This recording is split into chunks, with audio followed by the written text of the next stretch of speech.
The Advanced Toolbar will give you easy access to a variety of tools that are normally available in the toolbox. To access the Advanced Toolbar, click on the Menu button and then choose Preferences. Click on the Customize Toolbar option. Choose Advanced from the drop-down menu, then click OK.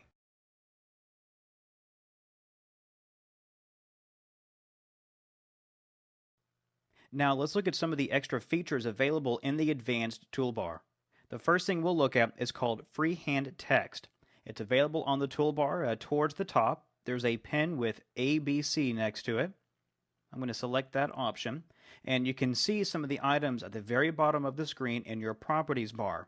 What we'll want to do before we start writing is choose the color of our text, what font we'd like it to be displayed in, what size of font we'd like, and if we want to bold, use italics, or underline any of those other features. So I'll go ahead and start writing. I'll write the word book freehand, but what will happen is Workspace will convert it to text for us. So you can see we can write freehand, have it converted to text, so if we're having a hard time getting used to the inner right pad, the handwriting is a little bit sloppy, it will fix that for us.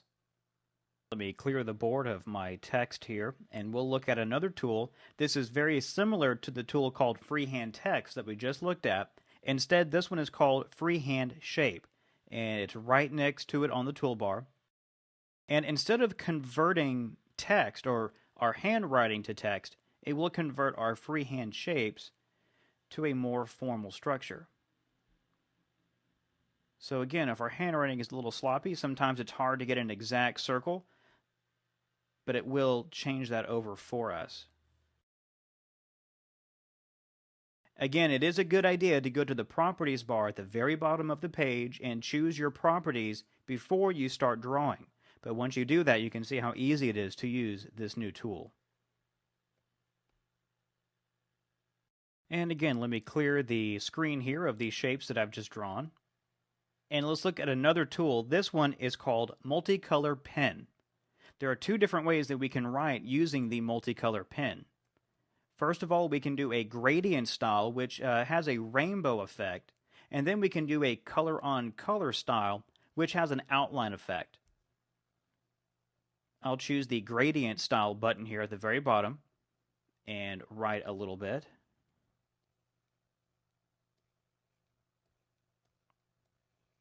So you can see it has a rainbow effect to the writing. I can use the color palette here to choose exactly which specific colors I want to use for the rainbow effect. And we can also do the color on color effect down here as well. Again, this has an effect like an outline.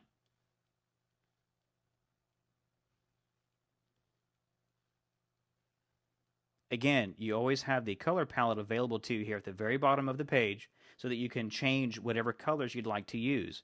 At any point, of course, you could change the thickness of the line.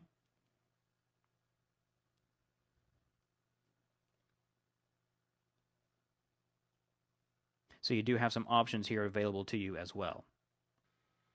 Now let's look at the picture pen. Let me clear the screen. And we'll look at the picture pen right next to the gradient pen. What this allows us to do is to draw with pictures.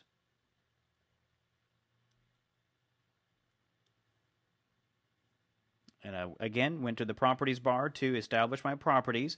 Again, always a good idea to go there before we start writing. And we can have apples, cherries, bananas, little moons, flags, different things that we can use to draw on lines. And we have a gradient or a size selection here that we can choose to have different sizes of our shapes depending on our preference.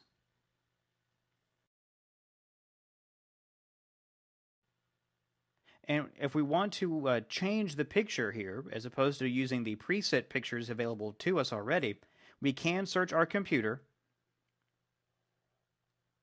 and find any pictures that we want to add to the list that may already be saved on our machine. Now, what if I like the idea of using my pen to insert little pictures on the Workspace page, but I don't want a line of pictures. I want individual pictures. For that, we can use the Stamper tool, which is right here on the toolbar. Oh, let me clear the Workspace page first so we have a clean writing surface. All right. And I'll go to the bottom. Again, go to the Properties bar first. I'll choose the image that I want on my stamp. And when I touch the tip of the pen to the pad surface, it will give me one image. This is great if I'm doing an exercise. I want to mark the correct answer. Here we have a check mark that lets me do that. Or if I need to mark an incorrect answer, we have an X as well. Somebody deserves a flower. We have a little rose there we can give them. And if I want to go through and pick my own picture, again, just like I did with the picture pen, I can do the exact same thing here. I have a picture of, well, I'll use a picture of a buffalo here.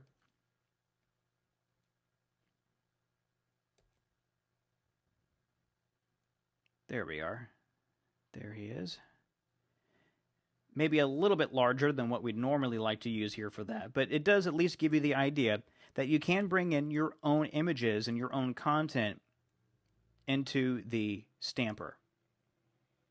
There's one last feature I'd like to show, and that is the Fill tool. Now let me clear the board here.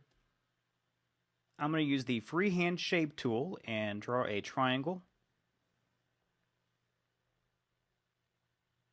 And let's say I want the triangle to be blue. Well, I'll go to the Fill tool here, which is a paint bucket. Looks like it's spilling over. I'll go to the Properties bar and choose my color. It looks like blue is already selected for me. And I will just tap my pen to the pad surface inside the triangle, and it will get filled with the color that I selected from the Properties bar. Now, this also comes in handy if I'm using one of our grid pages. We can fill in certain areas of the grid page.